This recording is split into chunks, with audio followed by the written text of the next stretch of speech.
A ave que nós mencionamos no início dessa matéria é o pica-pau. Um pássaro que as pessoas do campo conhecem muito bem. E quem já teve a oportunidade de entrar numa mata em que há pica-paus, deve ter ouvido como ele persistentemente bica o tronco das árvores, abrindo pequenos buracos. E por que o pica-pau faz isso? Bem, há várias razões. Ele pode estar querendo construir o seu ninho, mas na maioria das vezes ele está procurando alimento. Mas que alimento poderia existir no interior do tronco de uma árvore para o pica-pau? Bem, há um inseto que bota os seus ovos dentro do tronco das árvores.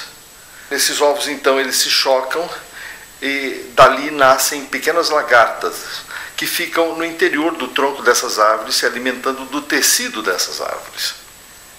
O pica-pau se alimenta dessas lagartas. Agora, como é que o pica-pau vai fazer para encontrá-las? Ele, primeiramente, coloca as suas patinhas sobre esses troncos. E ele tem umas patas muito sensíveis que permitem perceber a vibração dessas lagartas no interior desses troncos. E quando ele percebe que ali há uma lagarta naquele local, então ele começa a bicar. Agora veja bem, para bicar uma árvore e abrir um buraco no seu tronco, ele precisa de um bico bastante resistente, que as outras aves não possuem. E o pica-pau tem esse bico. Para termos uma ideia, se você acoplasse um bico de metal à sua face e bicasse uma árvore com a mesma intensidade, com a mesma força com que o pica-pau a bica, o efeito seria o seguinte: logo em seguida, esse aparato entraria pela sua face adentro, destruindo completamente a estrutura óssea do seu crânio e esmagando o seu cérebro. Seria o seu fim. Mas com o pica-pau nada acontece. Ele tem um crânio extremamente mais frágil do que o nosso. Como é que isso acontece? É simples de entender. O pica-pau tem um bico bastante resistente. Então ele bica a árvore e o bico se mantém íntegro, não? Mas o choque se transmite através desse bico na direção do seu crânio. Só que entre o bico e o crânio, o pica-pau tem uma zona de amortecimento de choque, um verdadeiro amortecedor. E aí o choque se dissipa completamente, de modo que o pica-pau não sente nem mesmo um pouco de dor de cabeça. Agora, o pica-pau, lembremos, ele está furando a árvore, porque ele está interessado numa lagarta que está lá dentro, não? Mas é claro que a lagarta não vai ficar parada. Ela não quer servir de almoço para o pica-pau. Assim, quando o pica-pau consegue abrir o buraco na árvore, a lagarta já passou daquele ponto. E agora o pica-pau tem um problema, porque o seu bico não é capaz de fazer uma curva e entrar lá dentro desse buraco para ele pegar essa lagarta.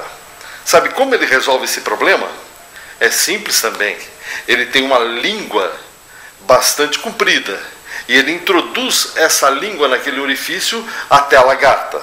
Só que, de novo, quando a língua chega lá, né, a lagarta não tem interesse de falar: puxa, aqui está minha carona, né, então vou agora embarcar aqui nessa língua, né, para servir de almoço para o pica-pau. Não, ela não está interessada nisso. Né. Para resolver esse problema, o pica-pau tem uma substância pegajosa em sua língua, de modo que quando essa língua alcança a lagarta fica grudada. Então ele pode trazer essa língua para dentro do seu bico e saborear aquela gostosa refeição. Agora o pica-pau tem mais um problema. Suponha que você tenha uma língua muito comprida que serve para você se alimentar de alguma forma.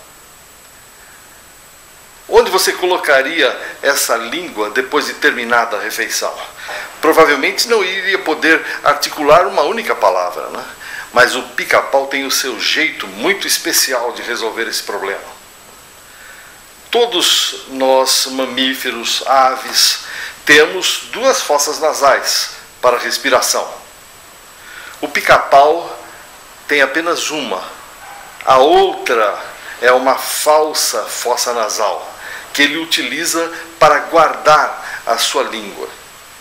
Então esta língua dá volta no seu crânio e fica alojada naquela fossa nasal quando o pica-pau não está buscando a sua lagarta. Nós vemos então que um conjunto coordenado de mutações teria que ter estado produzindo as patas do pica-pau, enquanto outro conjunto produziria o bico, outro conjunto produziria a língua grande, outro conjunto produziria essa substância pegajosa e outro conjunto finalmente transformaria uma das fossas nasais numa cavidade para abrigar essa língua. Isso é uma impossibilidade total do ponto de vista probabilístico. E é por isso que nós dizemos que o pica-pau é uma surpreendente evidência da criação.